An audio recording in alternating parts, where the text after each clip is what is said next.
distinguished delegates, this is a moment in history that requires moral clarity, and President Trump has met the moment. The most fundamental duty of any sovereign government is the protection of its people. Operation Epic Fury is directed towards specific and strategic objectives: to dismantle missile capabilities that threaten allies, to degrade naval assets used to destabilize international waters, and to disrupt the machinery that arms proxy militias, and to ensure the Iranian regime never, ever can threaten the world with a nuclear weapon. As President Trump said last night, for decades, the Iranian regime has willfully destabilized the world. It has killed American forces and citizens, threatened regional allies, and jeopardized the security of international shipping upon which the world depends. Its massive support for violent proxies, declared terrorist organizations, the Houthis, Hezbollah, Hamas, and others, has brought bloodshed and disorder across the Middle East for far too long. This is not speculation. We know this to be true, and our men and women have paid for the actions of this regime and the IRGC with their lives. No responsible nation can ignore persistent aggression and violence. The regime in Tehran has led attacks that have cost American lives. Hundreds of U.S. Marines in Lebanon, thousands of troops in Iraq. American hostage after hostage has suffered. Our ships fired upon dozens of times in the Red Sea. Iran has armed and financed militant organizations that undermine lawful governments and destabilize an already fragile region. Iran's continued pursuit of advanced missile capabilities, coupled with its refusal to abandon nuclear ambitions despite diplomatic opportunities, presents a grave and mounting danger. The international community has long affirmed a simple and necessary principle: Iran cannot have a nuclear weapon. That principle is not a matter of politics, it's a matter of global security, and to that end, the United States is taking lawful actions. This body, the United States Security Council, has acted repeatedly on this threat. 20 years ago, starting in 2006, Resolution 1696 demanded that Iran suspend all uranium enrichment-related and reprocessing activities, invoking Chapter 7 of the UN Charter, and adopting a legally binding resolution. When Iran failed to comply, the Council then followed with Resolution 1737, imposing mandatory sanctions, including bans on nuclear-related materials and technology, asset freezes on key individuals and entities. Good morning, people, patriots, whoever you consider yourself to be. Thank you.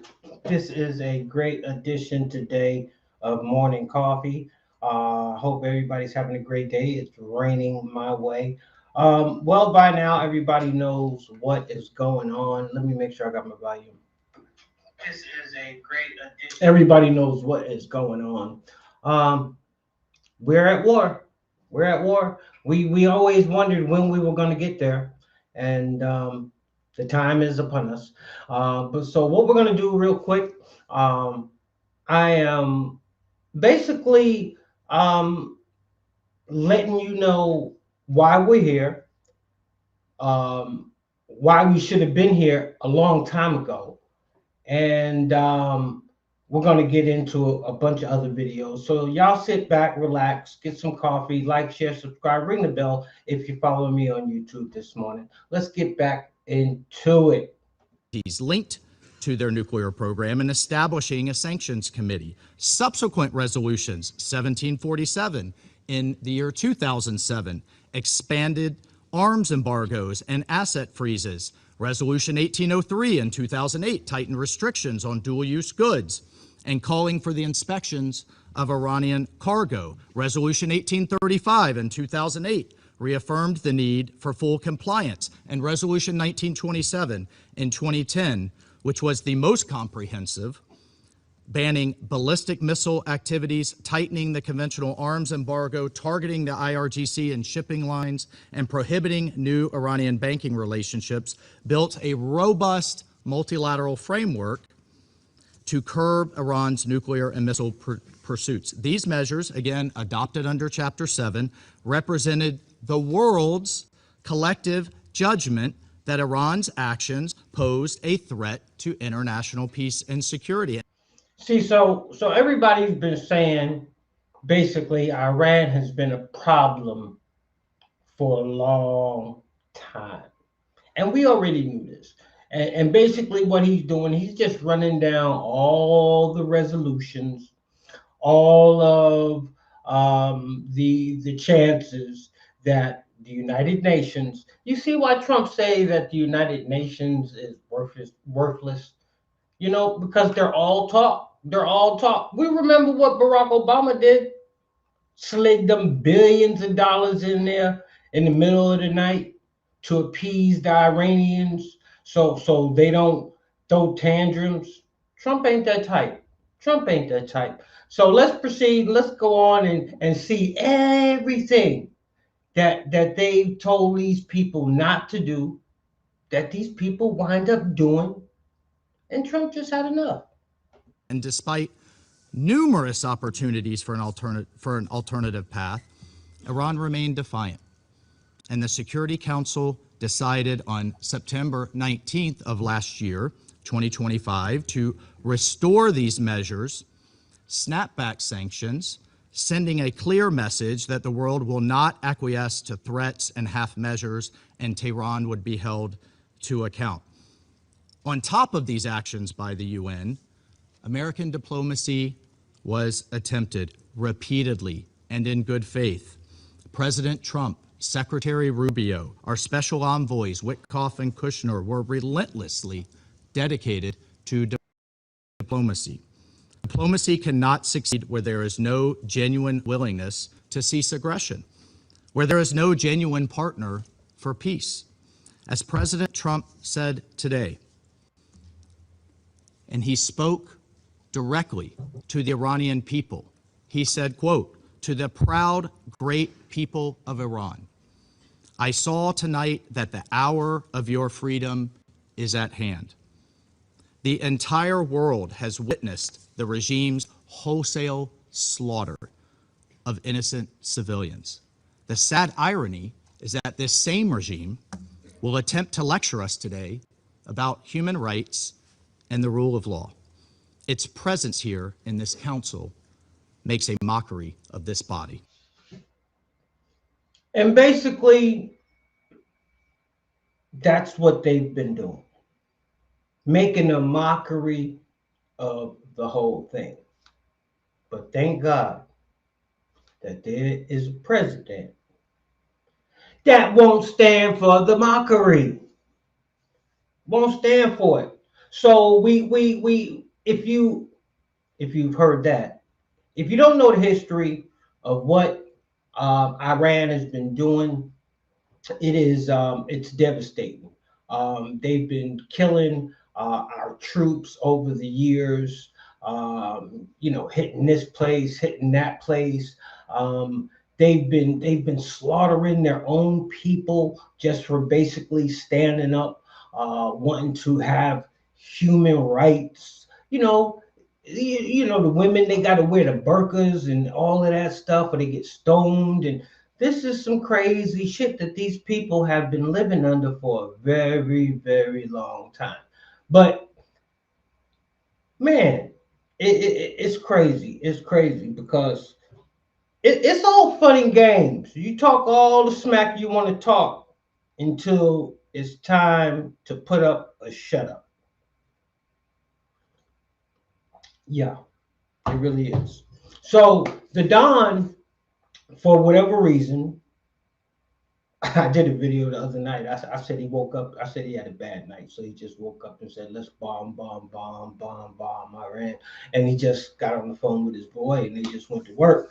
But it's bigger than that, man. If you notice the title of this one is "A President Doesn't Do What's Popular." A president does what is right.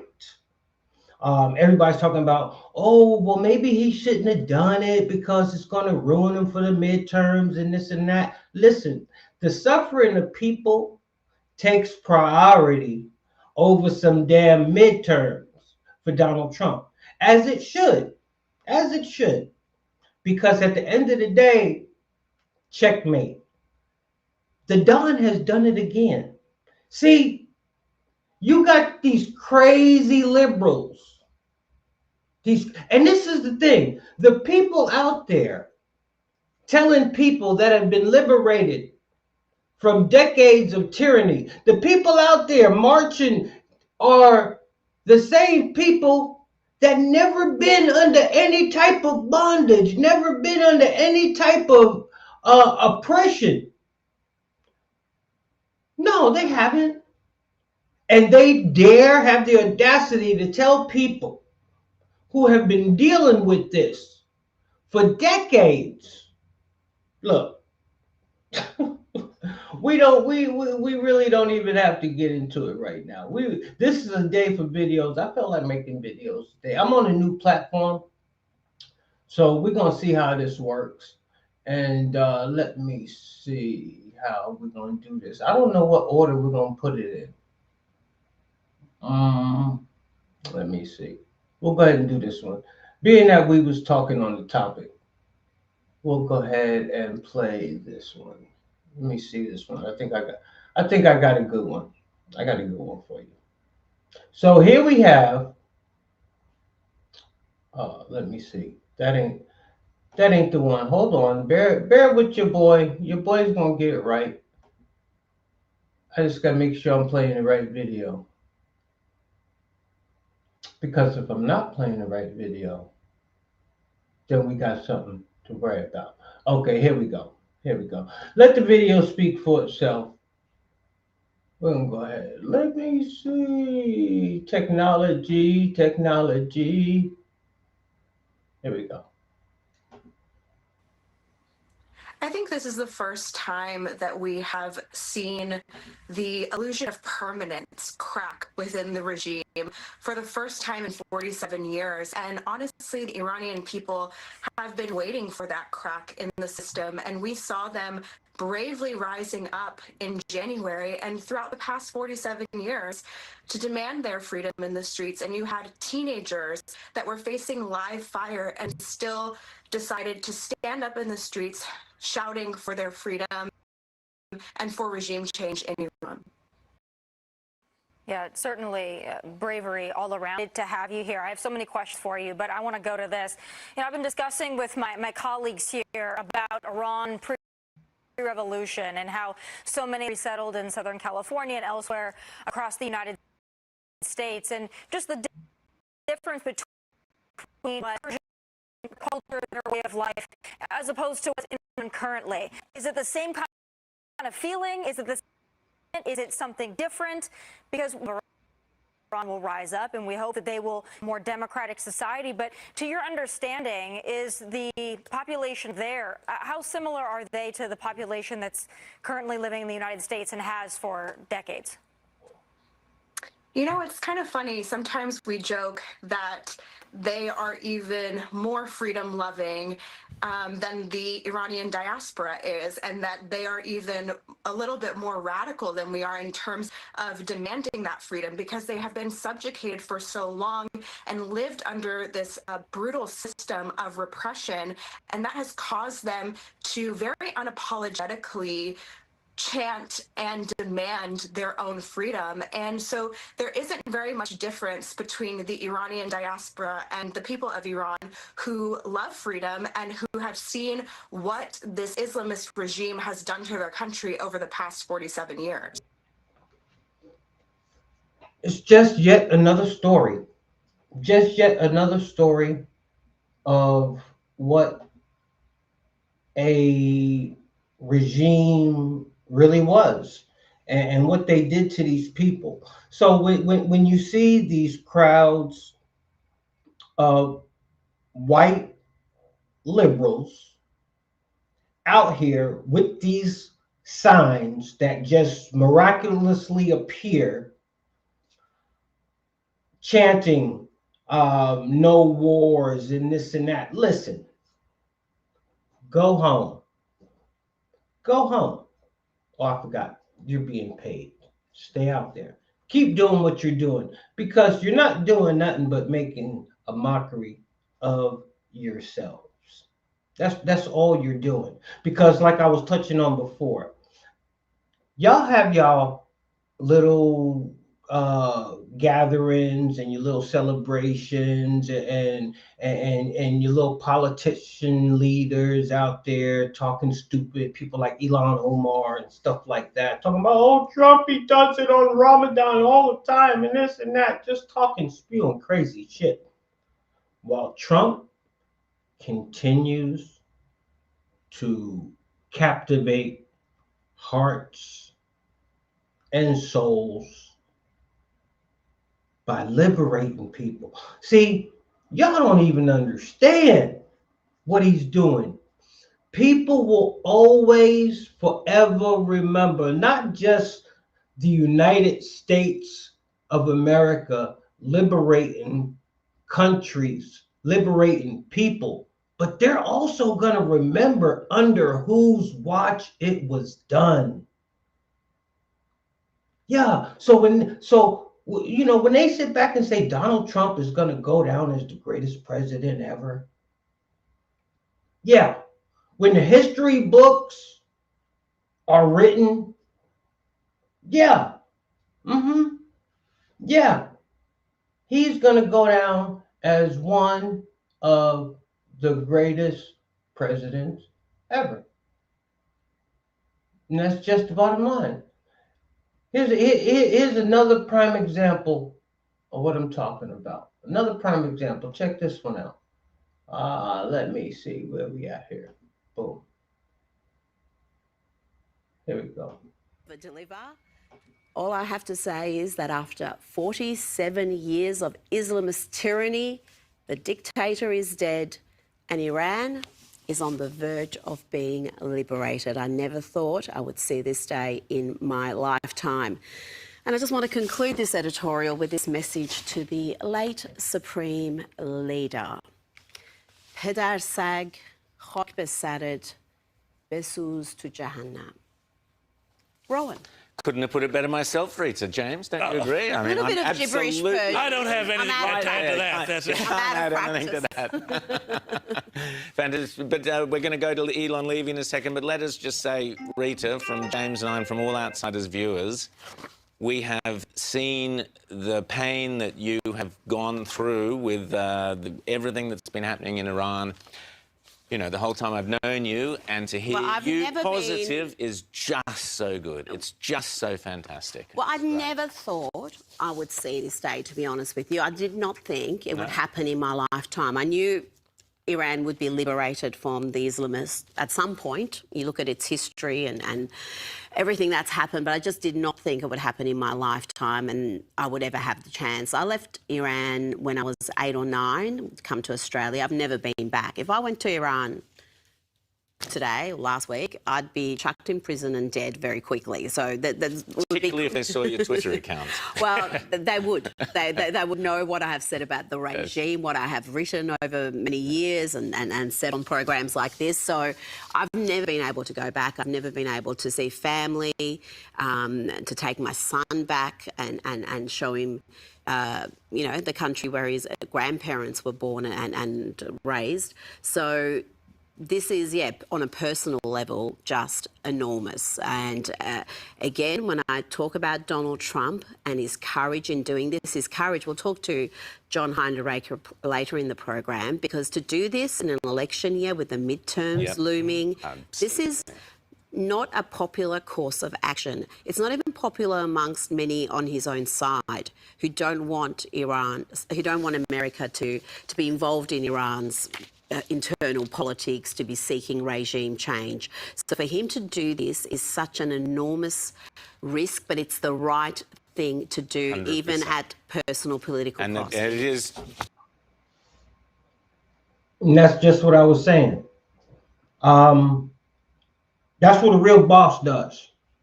A real boss, unfortunately, doesn't always do what's popular, but will do what's right. That's the difference between one of these paid off people that has to do and has to go along with the status quo. Look, there's a reason. There's a reason we are the greatest country on God's green earth. There's a reason America has been chosen to be the superpower of the world. It's just not by chance. There's a reason. And just like there's a reason that finally God has put somebody in a position that's able to utilize the usefulness of this great country and this great nation. And that is making sure not just do we have opportunity, do we have freedoms here at home, but to make sure people in other countries around the world have that same just opportunity of freedom. Hey, we're the police. That's the role. We're the bad guy. Somebody has to be the bad guy in every scenario, in every situation. Somebody has to be the bad guy if you want shit to run right. And you're going to hurt some feelings. But at the end of the day, as long as it's for the right thing, man, I'm trying to tell you now, man. I'm trying to tell you, people better understand.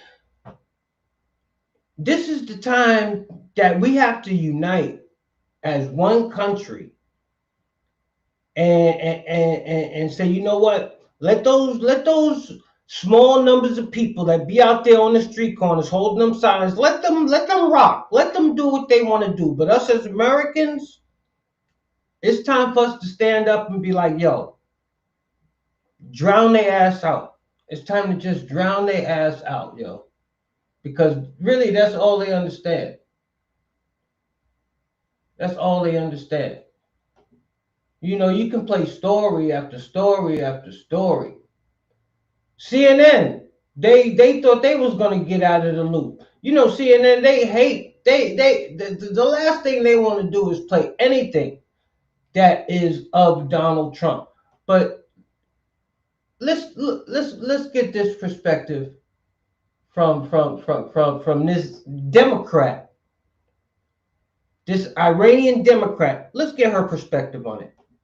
Get past their dislike of Donald Trump, President Trump, and their feelings of international conflicts going on. This is about national security. This is about what is possible in the Middle East. This is about being a good neighbor, good partner to the Gulf states and what their aspirations are.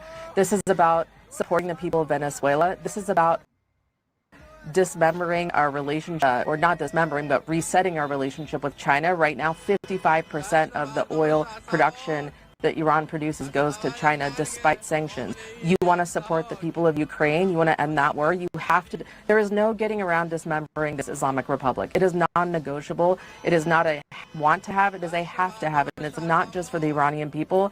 I think you have to trust the Iranian people. We know this government better than anyone else.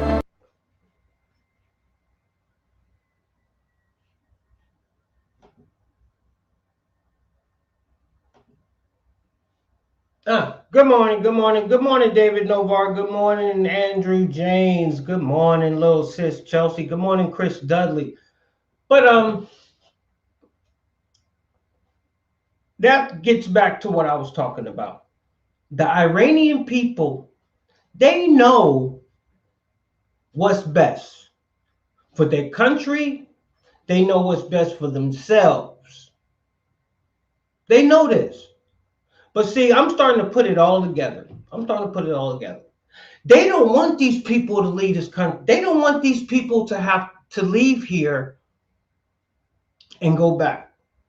Regardless, it flipped on them, because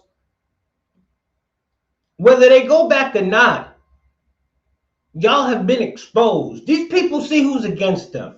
These people see who's against them. The people out in the street see who's for them. You had the people out there, they be like, damn, this shit could have been done under numerous watches. This shit could have been done years ago. But no, why now? They remember. People remember when they're looked over. So whether they go back, whether they stay, y'all stupid liberal Democrats, y'all still in trouble because they remember. The Venezuelan people, they remember. See, it's crazy. Once again, it's the liberal white people out there trying to tell people that's been oppressed how to feel once the oppression is lifted. You know, you don't see that many black people out there because we know what oppression is like. We like that ain't our lane right there. That ain't our lane right there. But you see how quick this shit unflipped though. It's crazy how the stories of yesterday can be swept under the rug into the stories of today. Did we ever figure out what was going on with Nancy Guthrie's mom? I hope she's okay, but that story ain't even being talked about no more.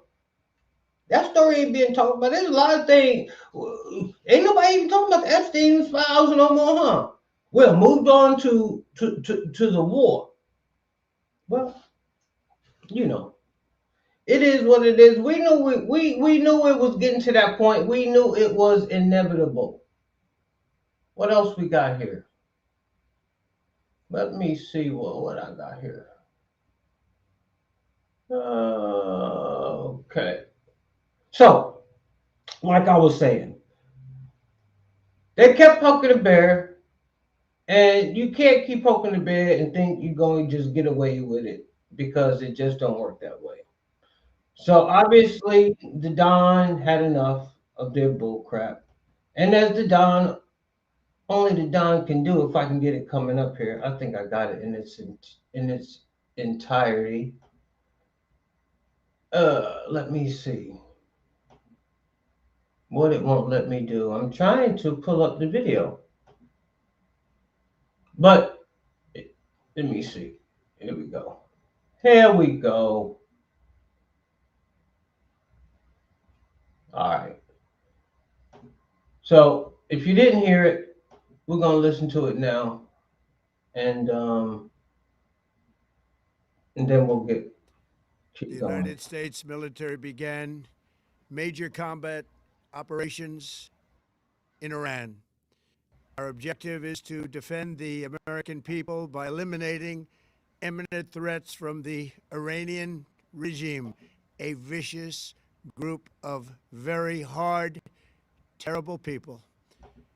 Its menacing activities directly endanger the United States, our troops, our bases overseas, and our allies throughout the world.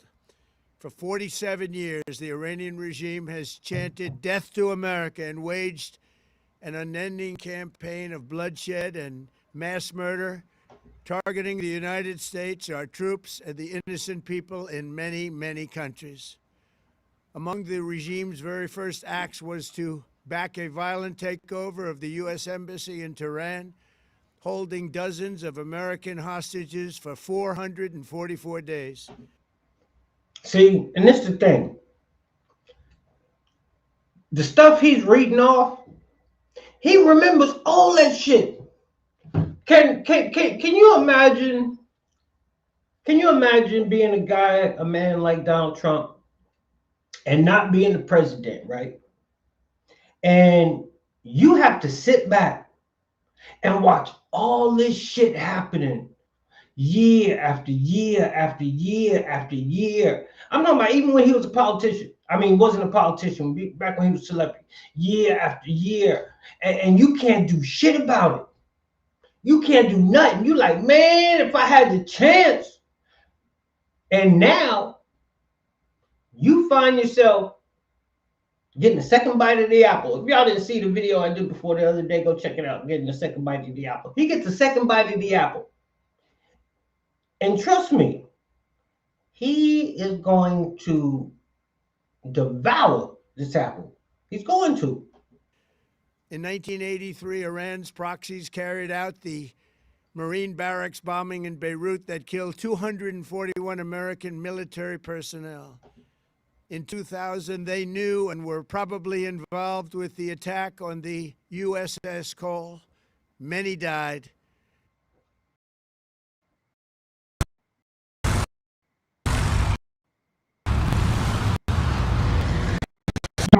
Iranian forces killed and maimed hundreds of American service members in Iraq. The regime's proxies have continued to launch countless attacks against American forces stationed in the Middle East in recent years, as well as U.S. naval and commercial vessels in international shipping lanes. It's been mass terror, and we're not going to put up with it any longer.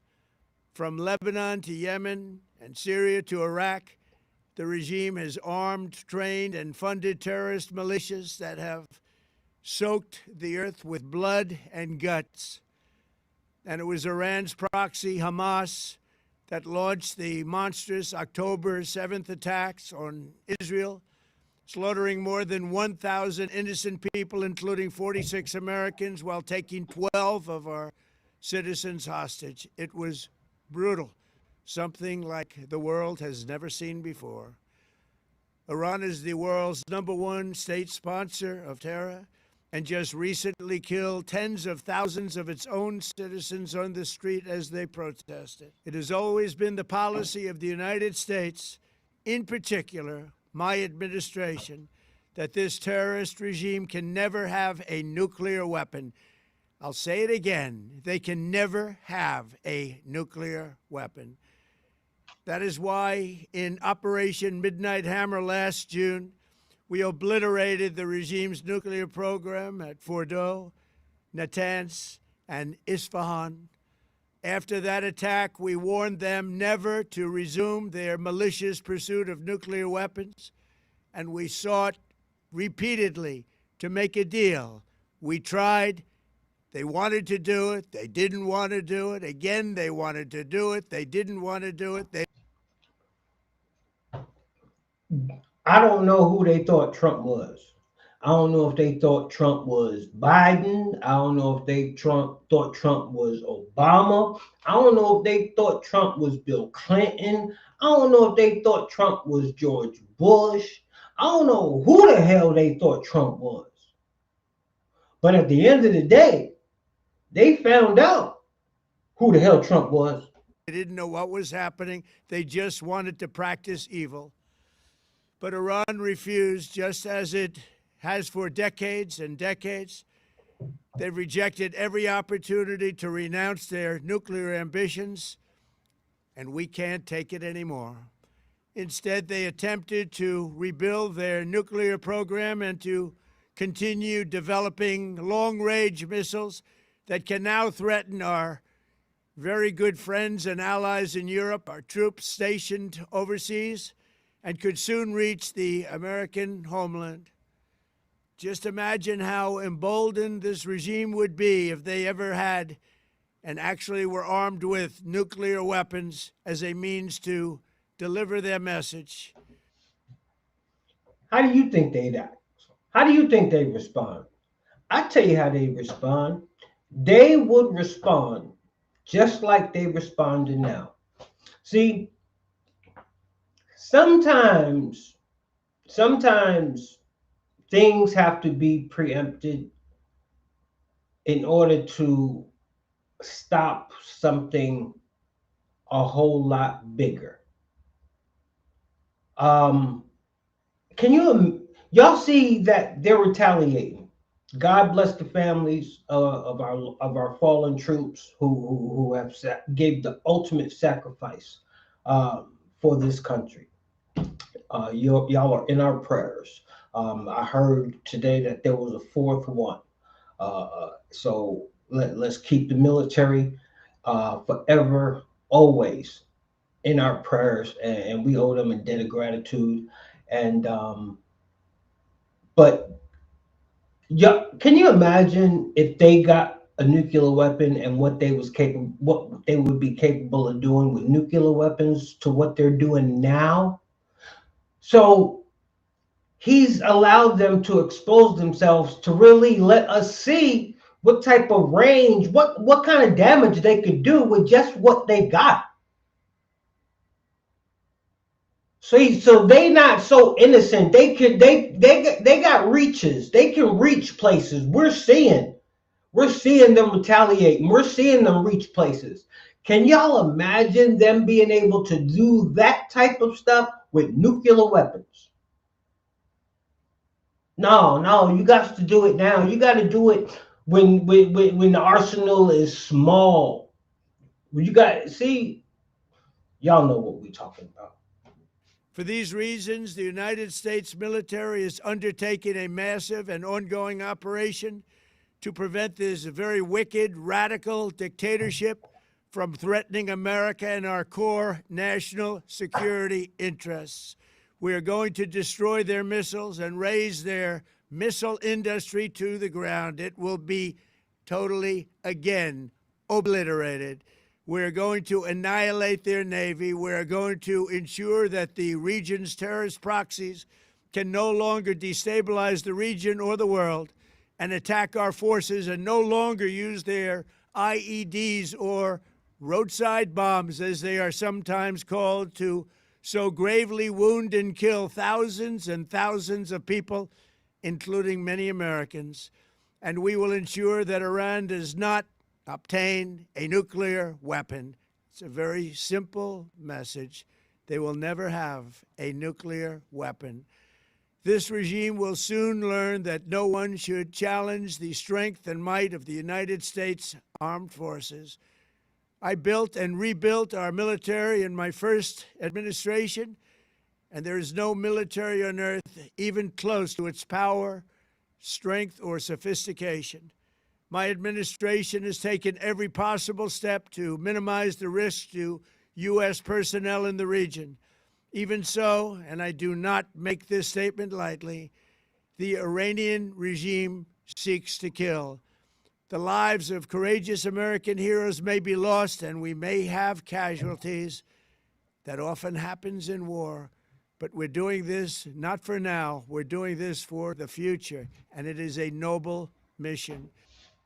That's what I love about Trump. He's not going to sugarcoat it. He's not going to sugarcoat it. He's going to let you know this is war. And unfortunately, in war, there is going to be casualties. I know. I signed up for it. Not to go to war, but I signed up knowing that there could come a time, but willing to take on that responsibility. But like he said, with that in mind, we are going to do our very best to keep it to a minimum. Yeah. Be honest with us. Yeah. Don't be like, oh, ain't nobody going to get hurt. No, can't do that. That's like saying you're going to go out there and play football and ain't nobody going to get hurt. No, you can't guarantee none of that. You can only hope and pray for the best.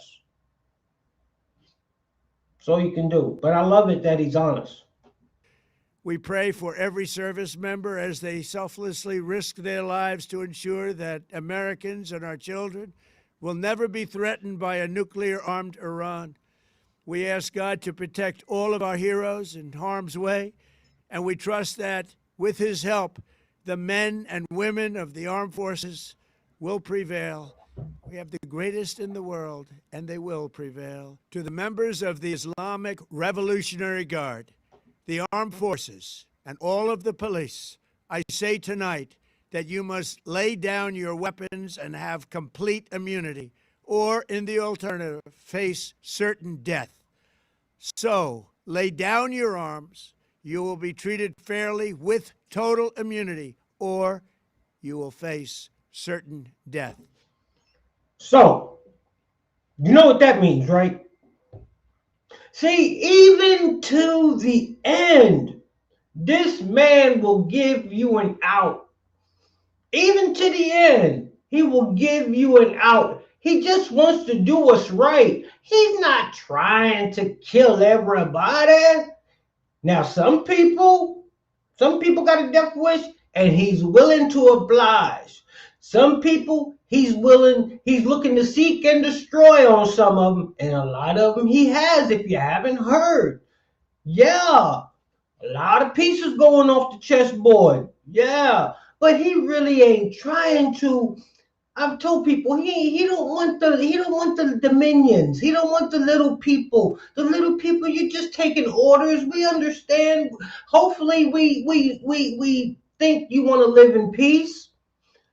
You know, you're not that crazy. You're not that radical. You want your country back, and you was just having to do what you had to do because of some lunatic dictator that was forcing you to do it. So he's giving you a off ramp. But then he's also letting you know, if you don't want to take the olive branch, yeah, there's sudden death coming for you. See, I'm thinking, I'm like, well, damn, is he eventually gonna put ground troops in there? Is he? Stay tuned. Finally, to the great, proud people of Iran, I say tonight that the hour of your freedom is at hand. Stay sheltered. Don't leave your home. It's very dangerous outside. Bombs will be dropping everywhere. When we are finished, take over your government. It will be yours to take. This will be probably your only chance for generations. And why wouldn't they believe that? It's been generations before. They're going to seize the opportunity this time. See, today's a new day, not just here in America, but given the opportunity. Today is a new day in Venezuela. Today's a new day. Now, well, not totally yet, but soon to come in Iran. Watch, mark my words. Mark my words. Hey, it is what it is. But let the Don wrap it up. For many years, you have asked for America's help, but you never got it. No president was willing to do what I am willing to do tonight. Now you have a president who is giving you what you want. So let's see how you respond. America is backing you with overwhelming strength and devastating force. Now is the time to seize control of your destiny and to unleash the prosperous and glorious future that is close within your reach. This is the moment for action. Do not let it pass. May God bless the brave men and women of America's armed forces. May God bless the United States of America. May God bless you all. Thank you.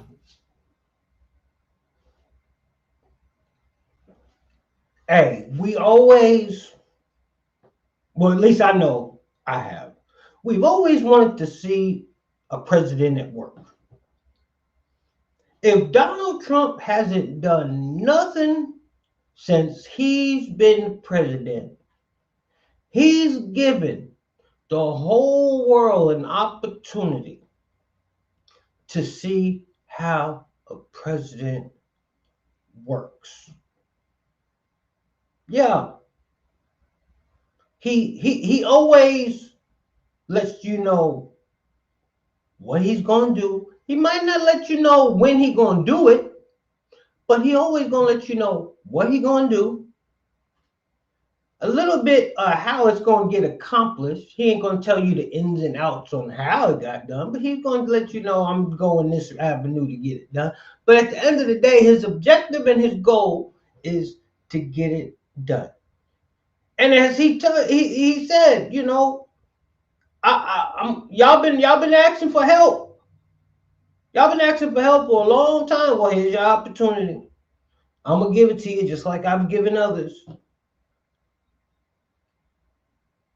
Let's not forget all of the damage that has been left in the wake of this Iranian government and what it has done. It's time to pay the piper.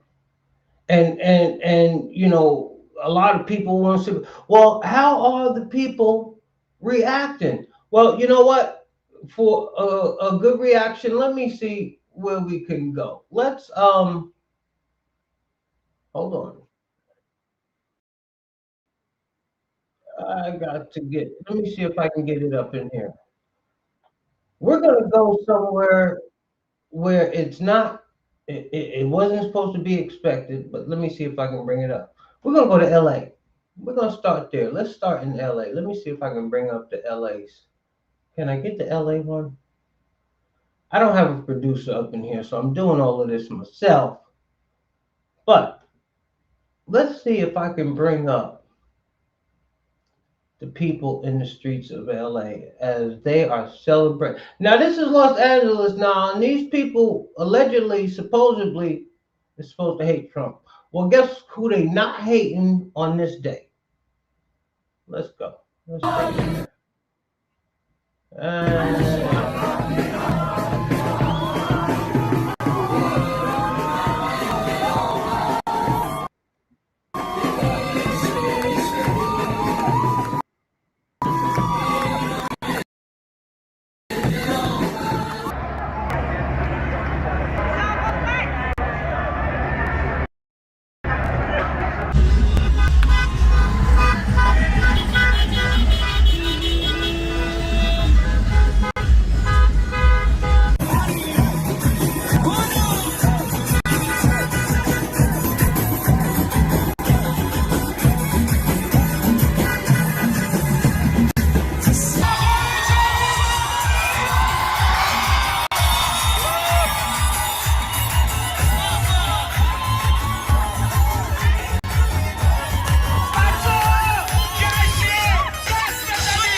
So it's crazy. Not only do these people have the Iranian flag, and I didn't know it, but I guess there was an older version. There was an old Iranian flag before the regime took over, and this is what they got. But they got the American flag, and if you look, I was trying to get it, but I couldn't get it right. They have pictures of Donald J. Trump. These people got pictures of Donald J. Trump that they're holding up. Remember earlier I said they remember who did it, not just what country did it, but they remember who did it. So while Trump is out here literally reuniting families, literally liberating countries and people, and you see it for yourself. I mean, the Democrats, they so wish they could.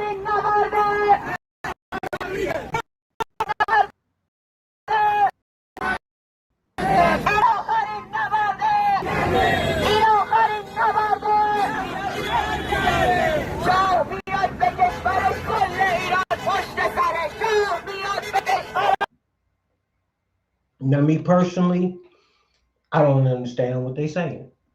I don't. But it's the energy. It's the energy that I care about. And it speaks for itself. It speaks. How could anybody be against that there? How can people find an excuse, which they will, and they are, to be against that? I want to thank everybody for tuning in today. Y'all make sure y'all like, share, subscribe, ring that bell so y'all can get the instant notification. But before we go out, I wanted to save this video because I really like this one. Let me see if I can get it up here. Let me see if I can get this up.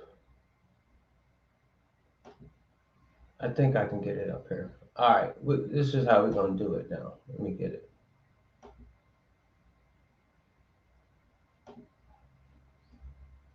All right, let's go. Celebrating at this hour, and with us now is CBS News contributor and Iranian-American journalist Masih Alinejad, who has survived not one, not two, but three plots by Iran's regime to kill or kidnap her. Masih, thank you very much for being here. It sounds like you've lost your voice a little bit. Is that related to today's events? I have been singing, shouting, screaming, celebrating with my people inside Iran. I was talking to mothers, Ibrahim Kitabdar's mothers, Peshman's mothers, Puya's mother. These are the mothers that they lost their children. And I hear their voices that they are celebrating the killing of the murderers, Ali Khamenei. So that's why I lost my voice. But don't worry, when I need it to come back to me. I see the celebrations. I can sense the joy in the streets. Is there apprehension about what comes next? Of course. But this is the time that my people, Iranians, they are experiencing pain. Because I'm talking about the regime that massacred more than 40,000 people. But in the street, people are just screaming out of joy because they believe this is going to be the beginning of a future that we don't have killers in power, a future that people can have a normal life. You know, for many of Americans watching me, maybe this is about a country miles away from America. They say that this is the story of people that we don't maybe know them. But for me, this is my life story. I was put in prison when I was only 19 years old. I was pregnant. This is the regime. Think about it. They have stolen my life. They have stolen my family, my country, everything. Are you hearing talk of anyone in particular who might be able, from Iranian civil society, to step forward, not part of the regime, not part of the revolution, on a whole nother track, and be the leader that I think people like yourself are looking for in Iran? This regime cannot be reformed. So definitely we're not looking, oh my God, I lost my voice. It's understandable. We're not looking for anyone from this regime. And people in the street, they're naming Prince Pahlavi. And he says that he believes in fair and free election. I believe that we deserve to have a transition from this government to this regime, to a secular democracy. Oh, wow. To see and understand, or maybe not understand, what these people have gone through over the decades. Why? Why did it have to take so long? Why did it have to take so long? So I guess we can go from that question, from why it had to take so long, to what now? What happens next? As you heard the lady say, the regime can't be reformed. The regime can't be reformed. There is always, if you let the regime stay, there's always going to be somebody to creep up from that regime and one day think that they too have the opportunity. You know, still got the regime mindset properly. So they want free and fair elections. I mean, will they get it? We thought we had it. Will they get it? We shall see. We shall see. Also, will ground troops be added to this equation? That's something that we'll be hopefully talking about, or not talking about, in the near future. But as always, I want to thank everybody for tuning in for this episode of Morning Coffee here in the lab. It's raining my way. How is it your way? Please keep liking, keep sharing, keep subscribing, depending on what platform you are following me on. As always, in the meantime, in between time, until next time, this is your boy. I am out. I want to thank you for joining me. I'm on a new stream.